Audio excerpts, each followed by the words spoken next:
All right. Hello, everyone. We have started. I'm seeing you rolling in. That's always my favorite part. To watch you, as I always say, I imagine us being in an auditorium or a theater of sorts, and you guys are coming in, taking off your jackets, taking your seats. That's how my mind works. But let's do this officially. Hello, everyone, and welcome. Happy May to you. Today is World Cocktail Day. I hope you have yours close at hand. May is also Mental Health Awareness Month. For me, that ship has pretty much sailed, so, go on without me. It is also National Hamburger Month, and a reminder that the president doesn't care what you eat. Eat all the hamburgers you want. He's not going to take them away from you. That'll show him. And so, welcome officially to Skeptical Inquirer Presents. This is a series of live online presentations from experts who are devoted to advancing science over pseudoscience, media literacy over conspiracy theories, and of course, critical thinking over magical thinking. My name is Leanne Lord, and I am delighted to be your host. I am a stand up comedian and author. I'm also a co host for the Point of Inquiry podcast. And if you are so inclined, you can find out more about me and my work at veryfunnylady.com. Now, before we get going, I have a couple of reminders for you. The Center for Inquiry's Coronavirus Resource Center continues curating reliable news at the centerforinquiry.org/coronavirus. Yesterday, they shared a piece from the New York Times about how epidemiologists are carefully returning to everyday life. That is a good sign. And there's a piece debunking 3 COVID-19 conspiracy theories. And there's also an interesting piece from Nature about how the world failed to curb COVID. Now, if you have not already, I think you would be well served to round out your reading list by subscribing to Skeptical Inquirer magazine. There are 2 ways to do that. There's the digital and print version. And bonus, the print subscription also gives you access to the digital version. So you can get either or both at skepticalinquirer.org. And now, if you're new here, here's the deal. The flow of the evening is easy. You get to keep doing whatever you're doing because we can't see you. I'll introduce our guest. They'll razzle and dazzle. And after which, we will open it up for your questions. At the bottom of your screen, you'll see there's a little Q&A icon. That's a place for you to type your questions in the form of a question. And if you miss any of the talk tonight, it is being recorded and will be available at skepticalinquirer.org. And now, oh, this is so much fun. Off we go. Our guest is a reporter and author of 6 books, including the New York Times bestseller, The Fatal Gift of Beauty, The Italian Trials of Amanda Knox. She most recently covered America under the former president as a national politics correspondent at Newsweek. Her writing has appeared, I almost want to say where hasn't it appeared, but she will get her just desserts here. Her writing has appeared in Rolling Stone, The New Yorker, Time, the New York Times Magazine, Slate, and Bustle. She has appeared on many TV shows, including Real Time with Bill Maher, Good Morning America, and all the cool cable letters, MSNBC, CNN, and NPR. She teaches some very lucky students at NYU's Arthur L. Clarke Journalism Institute, and her work has been cited in hundreds, I said hundreds, of scholarly articles. So here to talk with us about her latest book, Vaccinations, the CDC, and the Hijacking of America's Response to the Pandemic, please welcome Nina Burleigh.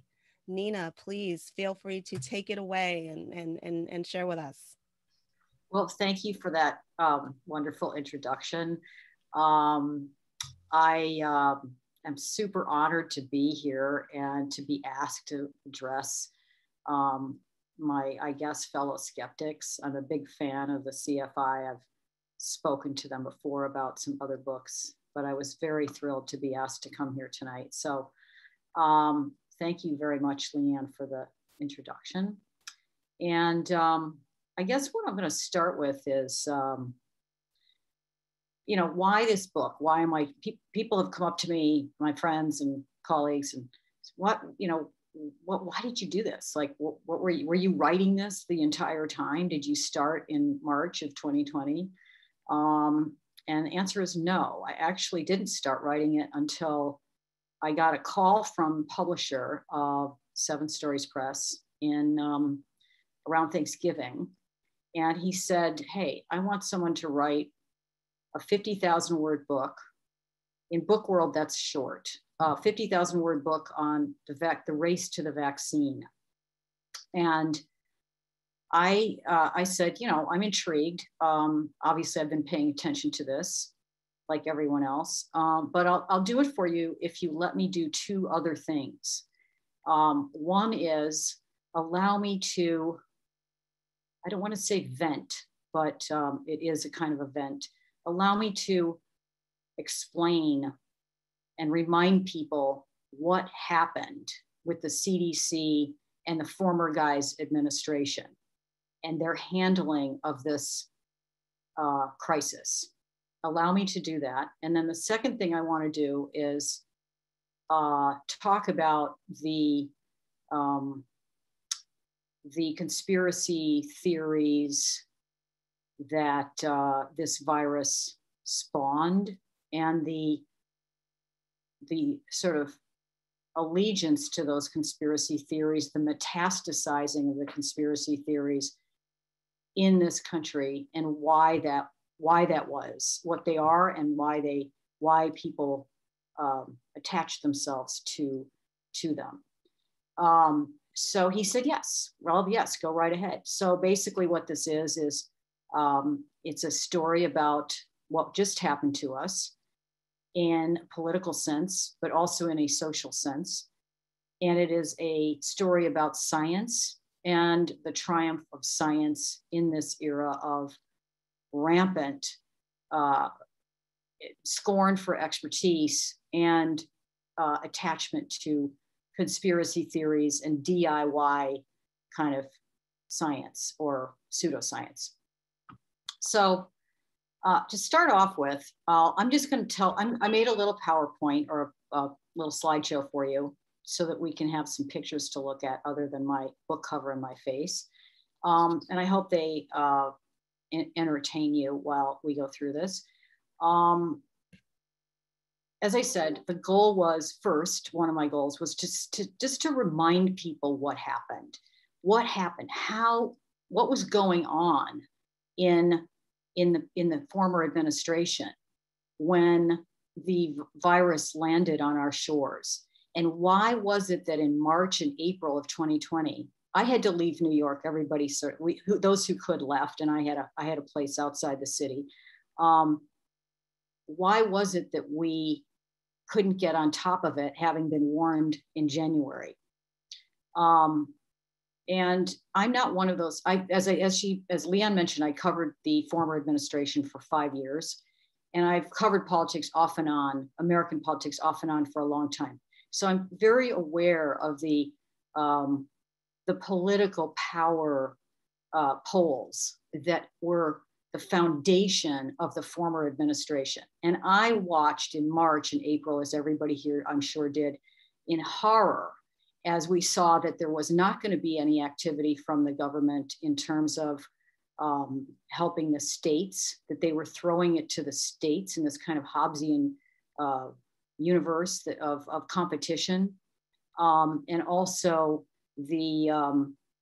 just the images of, in April, those images, those horrible images that you would normally be seeing after a tsunami in Bangladesh, where you had forklifts moving bodies into refrigerated trucks because there was nowhere to keep them, and then the digging, the trenches that were being dug in the Potter's Field in the Bronx during that horrible month.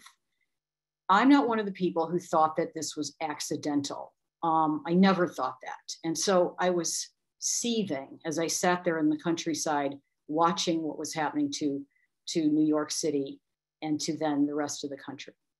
So first thing I want to do is just explain to you what I think was going on.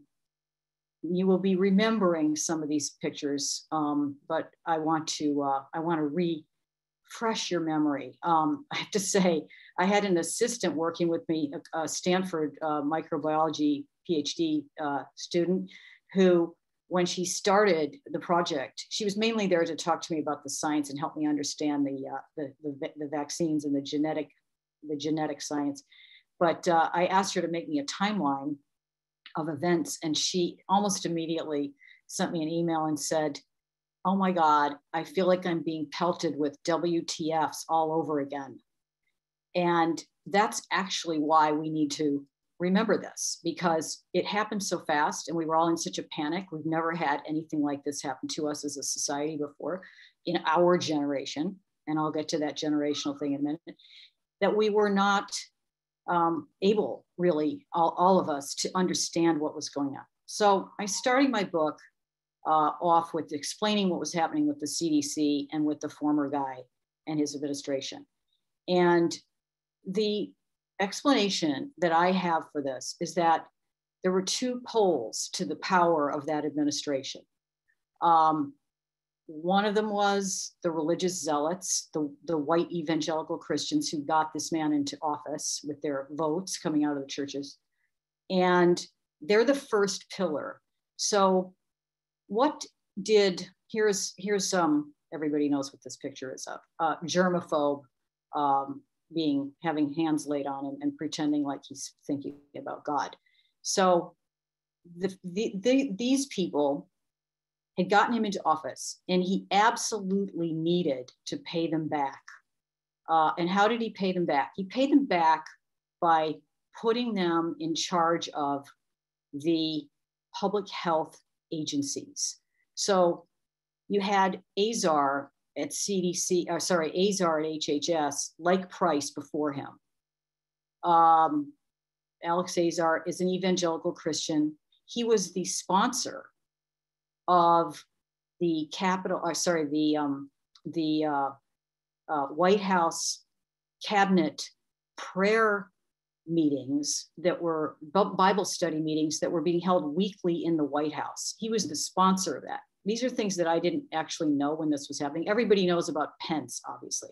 And Pence was put in charge of the COVID plan. What I didn't understand when all this was happening, and maybe some of you do understand, but I didn't know it, is that Redfield is an evangelical Christian, and so is Birx. Redfield and Birx are actual medics, unlike Alex Azar, who's a complete toady. And there you can see him at the CDC on that horrible day when Trump said, "I like the numbers low," when they were trying to figure out when we were all trying to figure out what was going on with the testing. Redfield's an evangelical Christian. Birx is an evangelical Christian. These people cut their teeth fighting AIDS. They aligned themselves with the moralizing, the homophobic AIDS fight. Now, Birx actually did work for Obama. They have done good things in the AIDS world, but they are people who ultimately believe that there's a supernatural power who's in charge of things. And that's exactly what the former guy wanted. He wanted to pay back these white evangelical Christians by putting these people in charge of public health. Well, what does it mean when you put somebody like Pence in charge of public health, or Azar? The HHS, as soon as the former guy came in, and they turned their attention to fighting abortion, making sure that the abortion gag rule was put back in. The HHS website had a button on its front page that people could go to called a religious liberty complaint button. And you could click on it and they would help you if you didn't want to sell contraceptives or serve transgender people or do medical things involving gays. So their eye, when the virus landed, their eye was on moral issues, not on a potential virus coming in. So those people were, let me see if I'm missing anything here. It's all right. They were in charge. And so here's Redfield in charge of the CDC.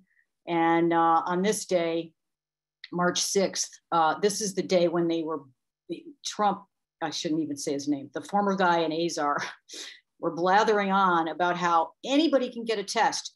4 million tests are coming out. Millions of people are going to get tested. And of course, anybody out in the world who wanted to get a test, especially in New York, where it was starting, and Washington, you knew that you couldn't get a test. You couldn't get a test even in the urban areas. So that's that image. I'm going to move on. The other pillar of the Trump administration was these extreme fat cats, the extreme free marketeers, the extreme MBA ideologues, represented to some extent by Jared Kushner, but not solely him. Obviously, there were many other people involved in this anti-government, low tax, leave us alone, don't regulate us group of ideologues. And those people aligned with the evangelicals. And that, of course, was the basis for the power in the political power that the former administration had. And what did the free marketeers want from this pandemic? What happened? What happened was the Trump administration started immediately cutting deals with favored groups. They put Kushner in charge of Operation Airbridge, which was this kind of fake, they were bringing PPE in on government airplanes, but they were letting private companies sell them, and they were letting private companies set the prices. The government refused to act as a sole purchaser, again, because they wanted competition. They wanted the states to compete. Trump literally said in a phone call with the governors early on, well, price always matters, or price is always an issue. So this is where his head was. This is where these people, so they wanted to make, they recognized it as an opportunity, I believe. They looked at it as an opportunity to prove that the government wasn't needed, that the private industry could handle this, and B, to enrich certain people. And some people did get rich, and Elizabeth Warren and Chuck Schumer tried to get information about these no bid contracts. I don't think that it's been fully explored, and I don't think it will be fully explored because the 1-6 insurrection has taken the gas out of efforts to investigate what happened here. So those are the two ideologies, the two pillars, and they are, of course, equally anti-science in their own ways. The evangelicals, of course, we know why they're anti-science. The free marketeers, the hardcore anti-government ideologues are anti-science in the sense that they don't want anybody telling them what to do with, let's say, industrial waste or anything really. And they're anti-government means they're obsessed with this concept of the faceless bureaucrat. So here you have, you remember this event. He's banned by Twitter, but he's still calling for, Fauci's beheading. So these are state smashers. State smashers are really the free market ideologues, and then the religious zealots. Now, I want to move on to, even though these two ideologies really, really caused this administration to massively mishandle the pandemic early on, there is a really, really good story to be told here about this vaccine. It's a positive story. It's a story about science succeeding, and we already know how well it succeeded. I mean, today the CDC is saying you don't have to wear masks indoors if you're vaccinated. We're crossing a line, and it's all thanks to efforts, layers and layers and layers of science that have been done over the years in these giant leaps ahead. So I want to talk a little bit about the race to the vaccine and what it is, what happened here. I don't know how much, I assume some of you listeners are scientific or science oriented. I don't know how much you know about the history of vaccines, but the first vaccine, you know, human beings have been for millennia, as long as human beings, the species has existed, have been subject to epidemics and infectious diseases. And only 250 years ago or so did we have any beginnings of any kind of way to fight back. And the first vaccine, of course, was the cowpox vaccine. Cowpox is a weaker version of smallpox. And I love this. This is a James Gilray cartoon from the late 18th century when the Brits were starting to get these vaccines. And vaccine, the word vaccine comes from baka, cow, because that's what they were doing. They were literally taking this cowpox and scraping little pieces of it into people's skin, and then they would become immune to the smallpox, which was devastating at that time. But this is a guilt. Many people then, as now, there were lots of conspiracy theories about vaccines, and this is a cartoon about how people were turning cow-like after they'd had these vaccines. So that's the beginning of vaccines. For 250 years, vaccines have advanced. We've had many, many more vaccines. Obviously, children get like 15 of them now. But vaccines were based on a platform that has not really changed since that 18th century invention. It's an attenuated virus, a weakened virus, a dead virus, injected, and it creates antibodies. What doesn't kill you makes you stronger, kind of a concept. And there were, of course, many, many accidents along the way, which I go into in the book. And those accidents and those mistakes led to, especially the polio issue. There was in the 1950s, there was a terrible accident, a factory error, and children were injected with actual live virus. So again, 250 years of attenuated virus or weakened virus. And then along comes the coronavirus, and an entirely new platform has been invented. I'm probably not telling you anything you haven't read about in other newspapers, but this is just New York Times or watched, it's been explained so many times. I'm not going to go deeply into it except to say it's an absolute milestone.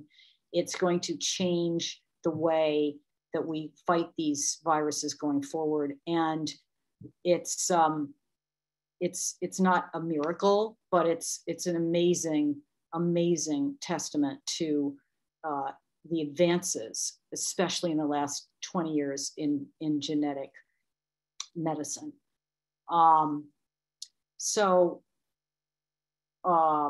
Let's see here. Hold on a second. Oh, I know what I want to tell you. So the success of the mRNA, of the vaccine, really is due to one thing that the former administration did right, which is they threw tons of money at these big pharma companies and said, figure it out, make the serum. If it works, we'll pay you. If it doesn't work, we'll pay you. And they lifted some of the litigation problems that could arise. And that provoked the platform had been known to science for a while. That provoked that platform from sitting on the shelf to actually being tested in clinical trials rapidly, so that we now have this kind of record time frame of literally they had this little mRNA strand 3 days after the Chinese sent over the genetic map of the COVID virus. And now 11 months later, they were putting it in people's arms and it works. Normally, clinical trials can take 10 or 15 years before the FDA will approve things. They call it the Valley of Death. So they did this right. and it has enormous implications for going forward the future of medicine. So this is the triumph of science in this era of anti-expertise and data manipulation, which we'll talk about. So they threw money at the vaccine. What they didn't throw as much money at therapeutics. But what happened? They did throw enough money at them so that they had certain cocktails. And I have a section in the book called Cocktail Hour, because who got the cocktails? Well, the former guy, here he is ripping his mask off right after he came out of the hospital with having been given the drug cocktail. Ben Carson got the cocktail. Chris Christie got the cocktail. Rudy Giuliani got the cocktail. All of these men who were in the age group and the obesity level in this case, that was really, really vulnerable to being killed by the virus. And so we watched that play out in the summer. Meanwhile, there were people in California, that wave in California hadn't even started. How many people were in the hospital hallways gasping their last breaths, and how much money would they have paid for that kind of access? But that's how it played out. So, and we know that. This is just to remind you that some people got the cocktail hour and some did not.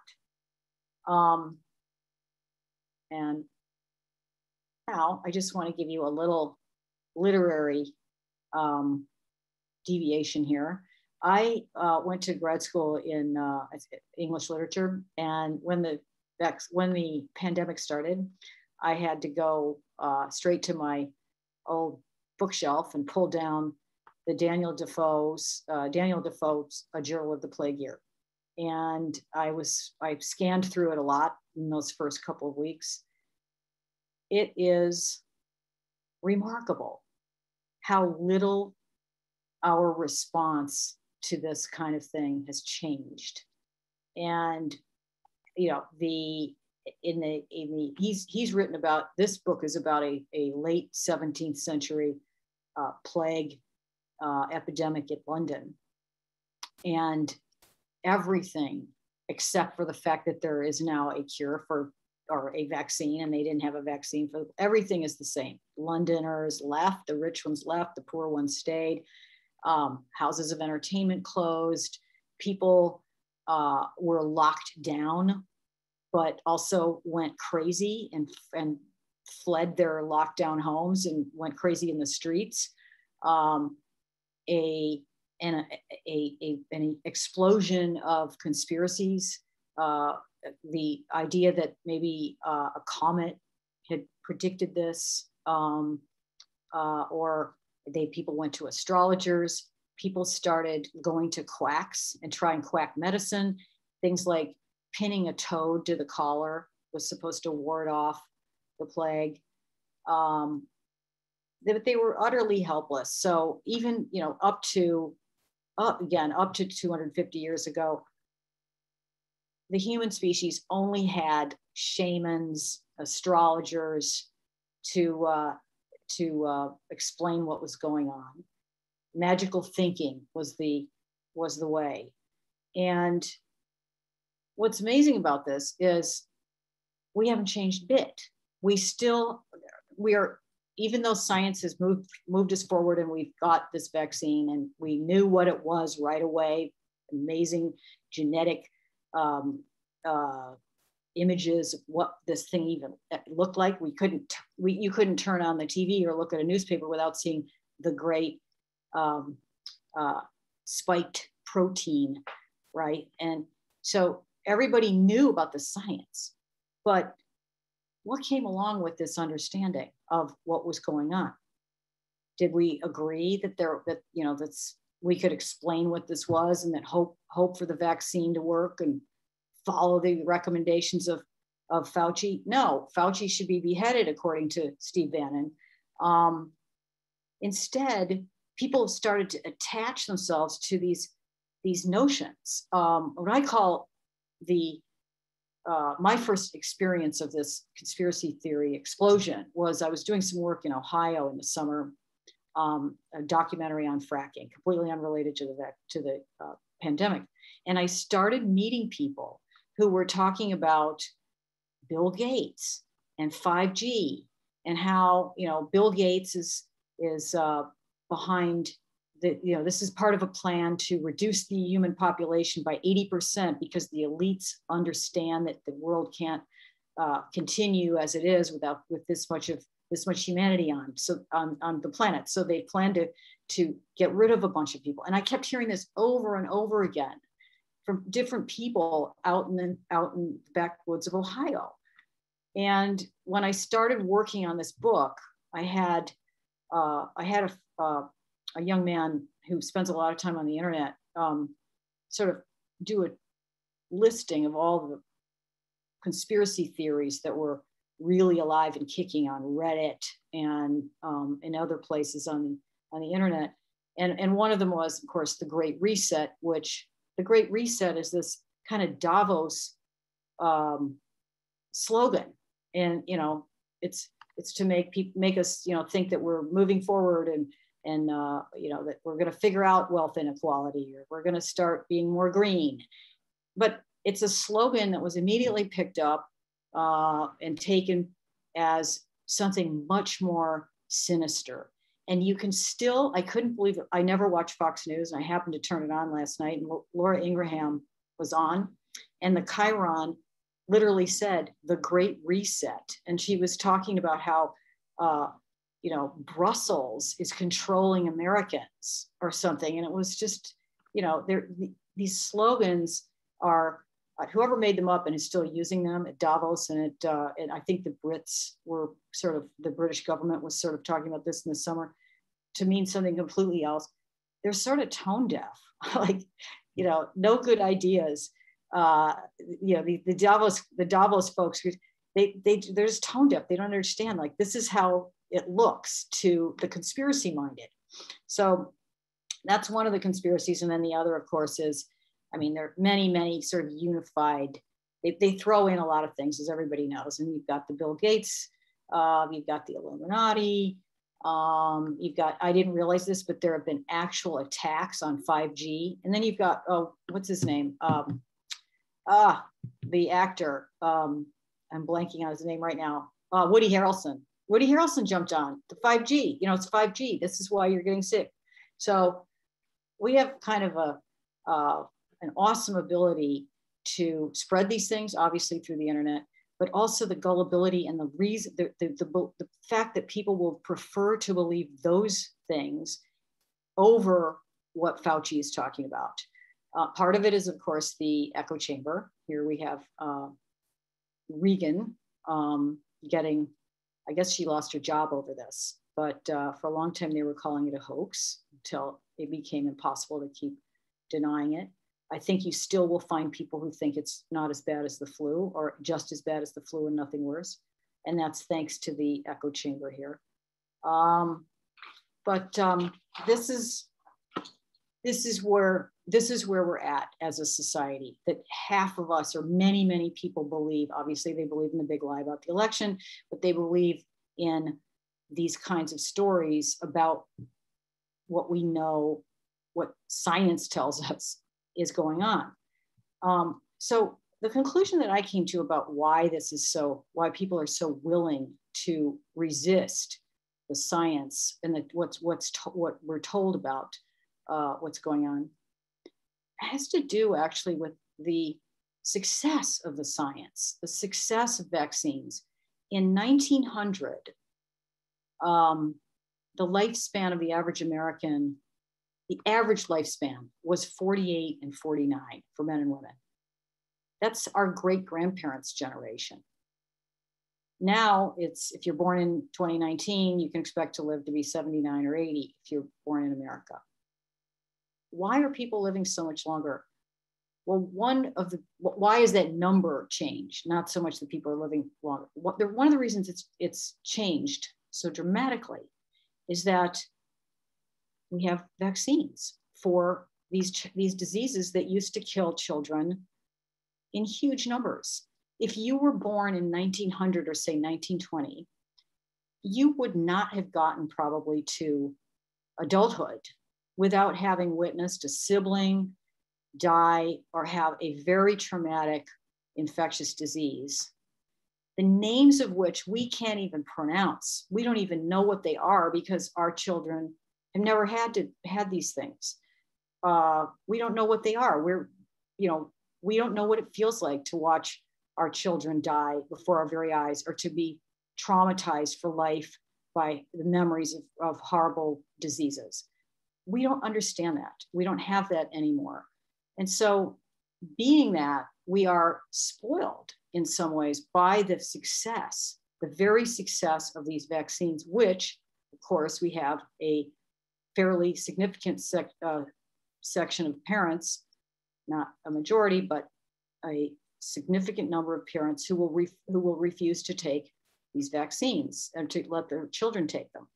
And I think in some ways, the very success of the vaccinations, the very success of medical science has created a spoiled DIY generation that just thinks, well, I can just look, Fauci thinks we should have the vaccine, the mRNA vaccine might mess with my genetics. You can find anything on the internet. So people will just look on the internet and say, I think I'll trust that before I'll trust the experts. So the mask issue, everybody knows how that played out. I mean, again, the former administration doesn't necessarily get full blame for what happened with the masks, because the WHO and the doctors were early on saying, you don't really need the mask. And then you did need the mask, and they changed course. And that, the fact that it wasn't clear in the beginning gave a lot of ammunition to this notion of we don't really need the masks. However, as everybody remembers, the mask, and I definitely saw it because I was in Pennsylvania and Ohio traveling around last summer, the mask became like a Biden sign. Everything was politicized, including the CDC numbers, which we now know that Redfield was involved with, or at least not trying to stop them from getting involved with the political people at the very end of the summer, when it mattered so much to them that these numbers look low. So anyway, the numbers were not low. Lots and lots of Americans died. We're crossing it over 500,000, and there's a report now that it could be up to 900,000. And even Birx admits that wasn't necessary. It didn't have to be that way. We are a sophisticated society. We have, great medical care here, but it's, again, the public health agencies, public health itself has been not something that has ever been a priority in this country. Military spending in this country, the discretionary budget, usually 40 to 60% of the discretionary budget's going to the military. 3 to 6% of the American discretionary budget over the last 60 years has gone to public health. And what actually did we need to be defended from in 2020? Not the Chinese, not the Russians, not ISIS, but what we needed to be defended from. So lastly, I'm just going to say one of the things I thought a lot about was, how will we deal with the future viruses, which we are told there are going to be many, many more viruses morphing. It can happen at any time.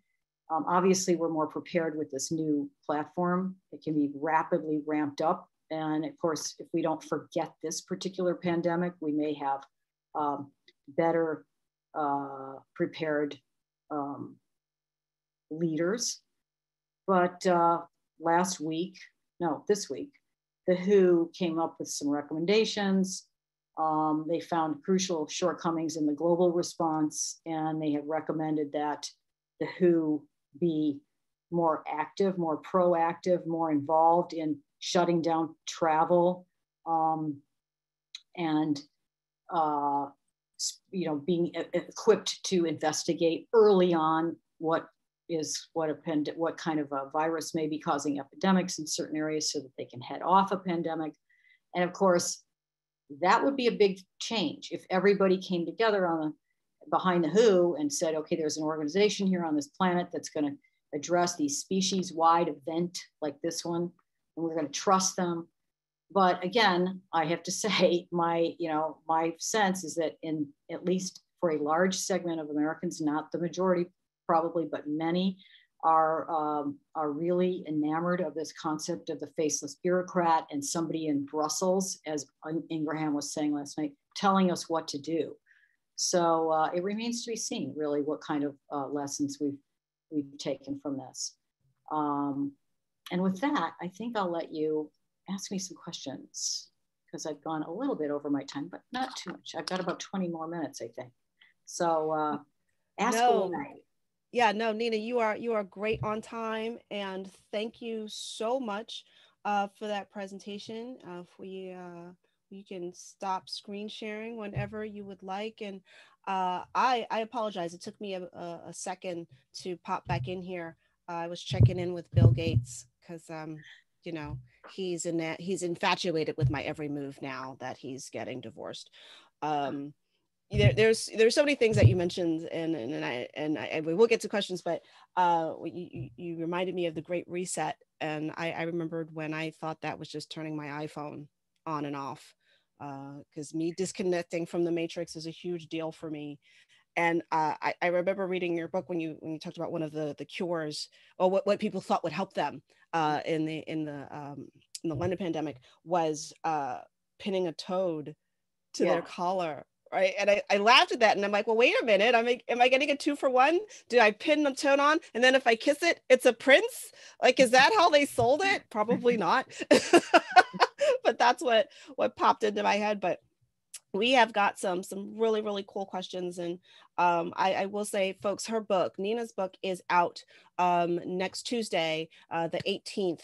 You would be well served to grab this book. When I tell you I started reading it, and I got to be honest, I don't read a lot anymore. I do audiobooks, but I sat and I read it in like 50 pages, just flew by. And I'm not sure if we were trying to be funny, but there were moments when it was funny, just some of your acerbic, just cut to the bone phrases. And I said this to you, and I will say this publicly: if this doesn't hit the bestseller list, I think we need to reevaluate how they're doing the whole bestseller thing, because it was so good, especially that first chapter when you went through the timeline. It was almost triggering, like, oh my gosh, that's what happened. We lived through that. That's a thing. And I'm glad that you opened with that, because I don't think we should forget the way that you wrote about, we sort of forgot in our sort of collective historical memory about the Spanish flu, how that just, we're not going to talk about that. That didn't happen. And so that has repercussions. We're caught flat-footed here, and we can't afford to forget, because as you said, as you were wrapping up, we got more stuff coming. And we have to keep these lessons and be prepared. So thank you for this work that you are doing. And like I said, we do have some great questions. And first, I feel like we've been doing this so long, it's almost a family affair. Hey, Susan, thank you for the first question.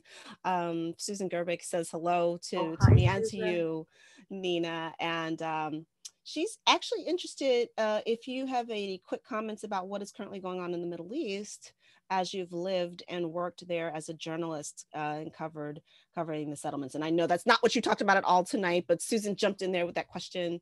I'll say a few things about it. I know why Susan's asking about that, because she knows my book Unholy Business is about the fake relic trade and the use of relics and archaeology to make land claims in Israel by the nationalists, the religious nationalists. And it's, when I was there, I haven't been there for many years. I was there in the 00s, but at that time, they were fighting over Al-Aqsa already. They always were. They had to, the IDF had to protect it from the religious right. And at that time, it didn't seem like it was going to end well. I wouldn't have expected it to last this long, actually. But I also note that these issues are inflamed by political leaders there regularly. So you did have Sharon in the OOs, early OOs, showing up there, and that started the Intifada. And I think this is a very timely kind of conflict for Netanyahu and the right in Israel. Thank you for being so willing to talk off topic. I'll jump in on that. I know it's I appreciate it. Victor Rivera, hey Victor, wants to know, and wow, this could be a whole separate discussion. What are the red flags you see for future pandemics?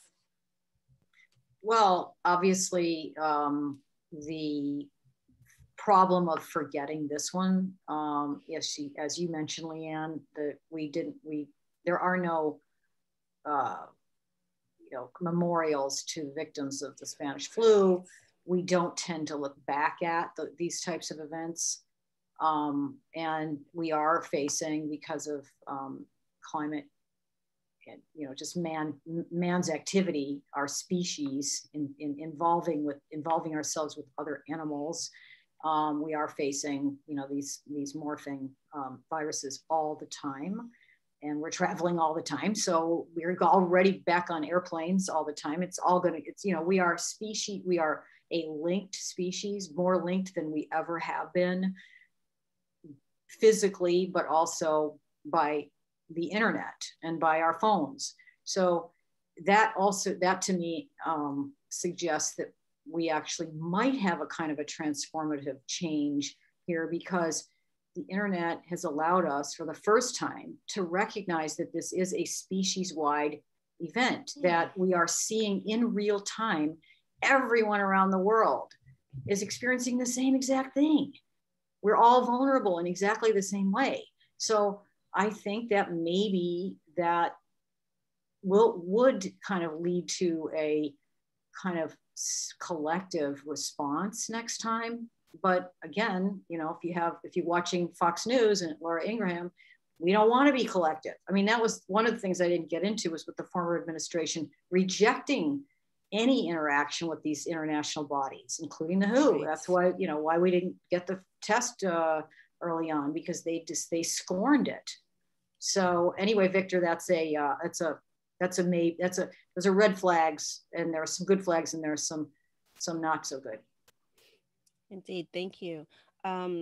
This leads me to actually two of Sue's questions. Do we have a workbook in place to prevent a future pandemic? And I don't know if we can prevent one, as opposed to, can we manage better?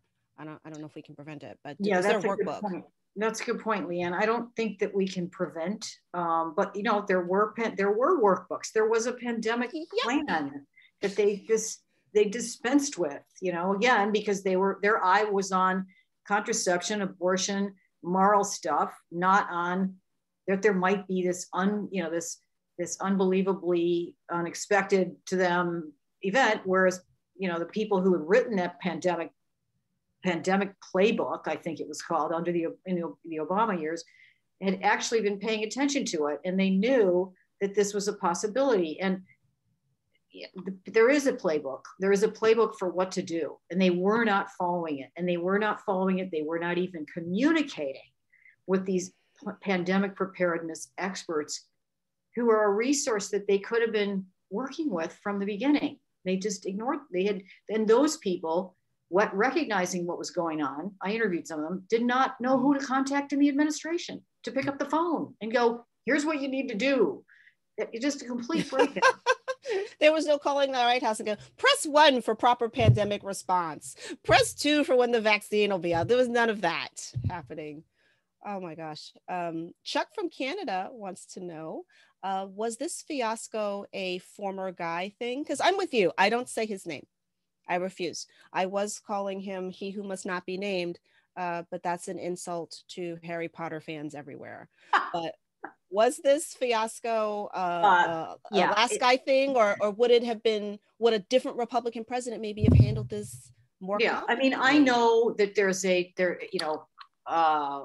there are people who are saying, even right now, that this was something that probably would have been mishandled no matter what. That we just didn't have our, we don't have our act together as a government. We don't know how to work as a government in concert. Policymakers are, but I don't agree with that at all. I think this, if you had a leader who said, I believe in science, put the mask on, or, a leader who said FEMA is going to be the sole purchaser, we're going to get all this stuff. They didn't do any of this. They didn't do any of it. They just let it roll.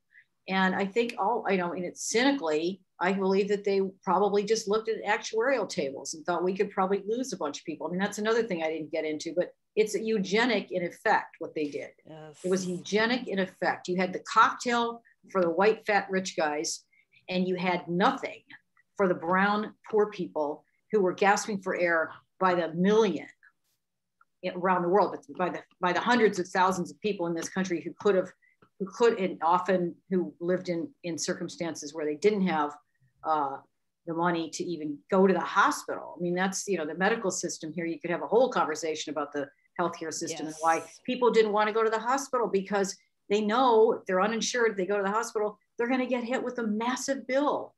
And nobody would, that was one thing you could have done as a government, just saying and they did actually, they did say the hospitals were not supposed to be charging people, but the hospitals weren't telling people that. They wanted their money. The New York Times covered that. They were still killing people. So anyway, got off the subject, but yes, 100%, I wouldn't say 100%, 80% is on the former guy and those people who I described to you as the pillars of his power. Yes, there's certain problems with the system here, especially with this disparate public health system that nobody, but as you can see, everybody's getting vaccinated right now. And that's because they put everything behind it. They put the power of the US government behind it. The Biden administration came in, said, we're doing this, and you know what? It's succeeding. And I don't think they wanted to do that. They chose not to do that because they didn't want people to see, oh yeah, the government can be a force for good. Right. I mean, I like you. I mean, I'm a native New Yorker and, former epicenter of the epicenter, and just sitting here watching the daily press briefings going, are they really making the states fight for this? Like it's Thunderdome? Like, are you serious? Yeah. Like it was just unbelievable. Like the government did understand its own power. And like you said, chose not to do it. And this leads to Lawrence's question right off of what we're talking about. He said the CDC messed up testing, and why? Were they unprepared way before the last guy? And I know you talk about this in your book.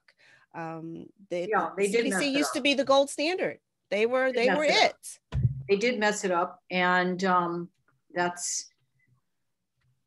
look, they turned down the early test models from the WHO that were working.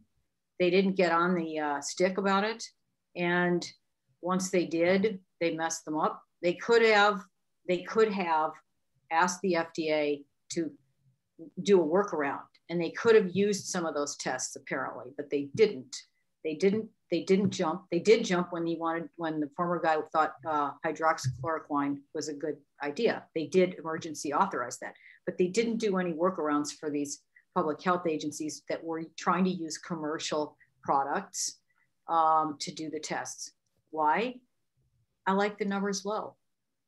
We know that. He liked the numbers low. He said it. I mean, as he's got like Tourette's syndrome, he said that. There's no debate.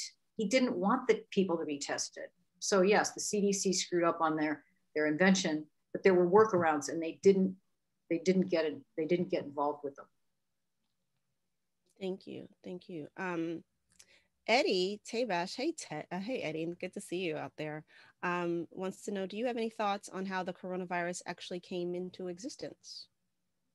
Oh, that's a good question. I interviewed David Relman, who's a Stanford virologist, microbiologist, and he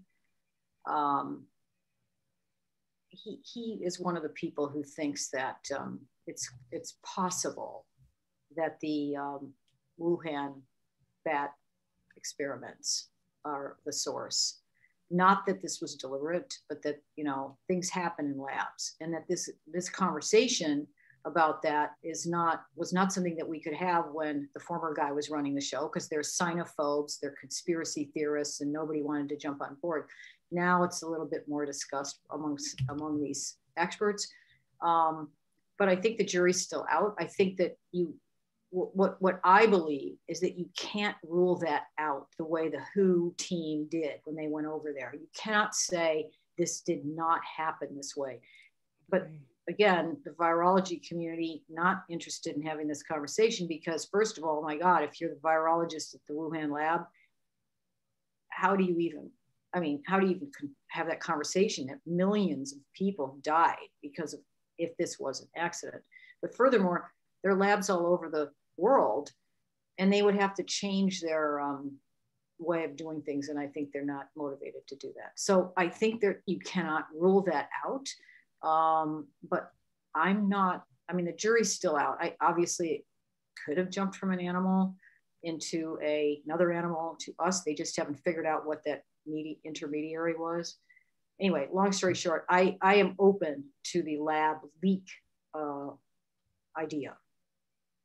And I don't think it's a conspiracy theory. Okay. Gosh, we have several questions, so many questions, and thank you guys. You know, I love this audience. You guys are very smart and thoughtful and great listeners and great questioners. That's when I can read the smallness of the type here in the Q&A box. That's a fun question. Lois Edwards wants to know, did you get the former guy from Nicole Wallace? Or is it the other way around? I don't know where I got it. I just started seeing it on Twitter, and I thought that Biden said it first. Yeah. I thought Biden said the former guy. But anyway, whoever said it, it's great. Thank you. Yeah, for sure. Joel wants to know, should we shut out travelers from India? Oh, I don't know how to answer that. Obviously, I think it seems like a good idea. I mean, the WHO, again, this recommendations this week were about, you know, the WHO should have the ability to say, stop flying out of that country right now. Like, don't leave, or everybody's, you know. So, but I think there was discussion early on about whether maybe that wasn't such a good thing if you left it, you know, if you had to lock everybody into their country and lock down. But I don't know. I personally think it's probably a pretty good idea to kind of isolate where the big eruptions are, because again, it's it's mutating in the body. And that's why we need to have these vaccines. And the really good question is, should there be no IP, and shouldn't every country in the world have access to these amazing new vaccines? And of course there's a problem, because they have to be frozen, and these developing countries are not going to have the ability to keep these things as cold as they should be. So anyway, that's the long answer is, I don't know whether they should be locking them into, but I certainly don't think it's a good idea for them to be, you know, India Air to be coming and you know, delivering a lot of people from Delhi into the center of New York City. Right. 5 minutes from my house, by the way, JFK airport. So no. Carl has a question, and I'm going to partially answer it because I have something to offer. And if you have an answer, that's great. Carl would love to know your advice for dealing with a business partner and their passionate decision to remain unvaccinated, even though we are in the business of bringing people together in singing workshops. And thank you for your great work. And I will offer to Carl, the speaker that we had a couple of weeks ago, Mick West, wrote a book called about the rabbit hole, and he had some really, really wonderful, thoughtful, step-by-step advice about how you talk to these folks, and it's first understanding that it's not going to happen overnight, because they are very entrenched in their thought process, and how the first step really has to be communication. And so I really do recommend his book and that episode, which is available on YouTube and at Skeptical Inquirer Presents. But Nina, if you would like a crack at the question, we would love to hear what you have to say. You answered it as better than I could, having listed that. I don't know. What I tell people is, and I have friends who are, crunchy organic rejecting, like, oh, it's going to mess with my DNA, or it's not natural. And, my response to them is, look, you don't even understand what the vaccines that some of you rejected for your own children. You don't even understand what the world was like before those things. You can't even imagine what they've done for you, because you are living in a world that's been benefited by that. You are lucky and you're kind of spoiled. So that's how I address that. Giving them those facts. Of course, right. I have had discussions with my friends. I've had people who I know people who have had not horrible, but longer, weirder kind of reactions to the second shot than I did. I did feel good for a day, but I've had friends who've been feeling pretty bad for a little bit longer. And we had discussions like, we really don't know what it's going to be, what this will have done to us in 10 years. Geez, maybe we're all going to have contracted something, or our bodies will have reacted oddly to it. But I feel really confident that that's not going to happen, based on what I understand as a layperson, having talked to a lot of people about this vaccine. I think it's amazing. It's safer than the actual attenuated viruses in some ways. I mean, it's in concept anyway. Well, thank you for that. And I know we are at the top of the hour, but I do want to get to at least one more question, if you don't mind. And it's one that I have as well, because you mentioned this in the book and in your presentation, and it's almost frightening in a way. And thank you, Jack Holmes, for this. He said, it seems that humanity, to a certain point, has not come very far.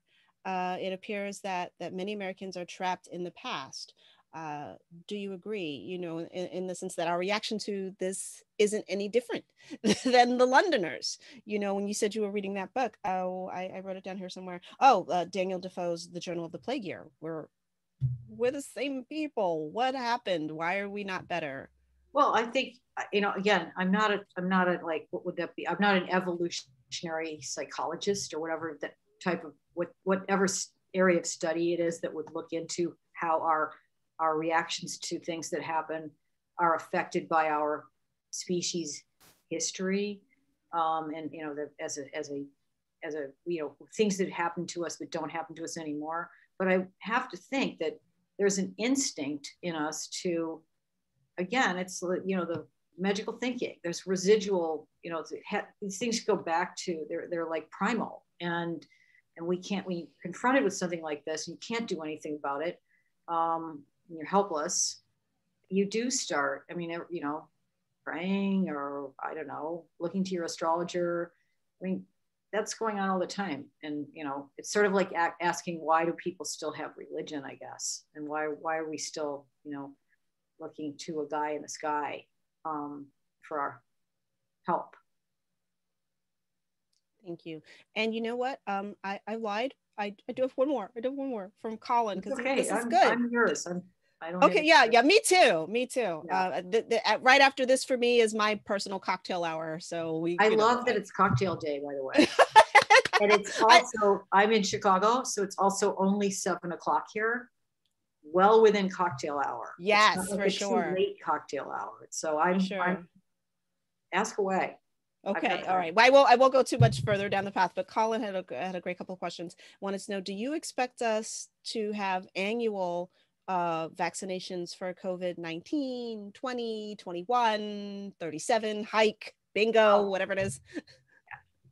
We're certainly going to have to take a booster shot. Fauci was talking about that yesterday, I think. He talks about it all the time. Yeah, we're going to have to take a booster shot because, the virus it's inert inside the body. It's mutate. The more people who have it, the more it's mutating, and then the mutations become immune, or they're evolving. So like what's happening in India right now, there are millions of bodies, they're making it, their furnaces creating something new. Yes, we're going to have to get shots like the flu, I guess. It's not going to be eradicated. No, it's not going to be eradicated. It may, the predictions were in the beginning, and I think they're probably still saying this, that at some point it'll be like like a cold, or, you know, it won't be killing us. It won't be congealing our blood and, you know, causing these massive immune reactions that kill people.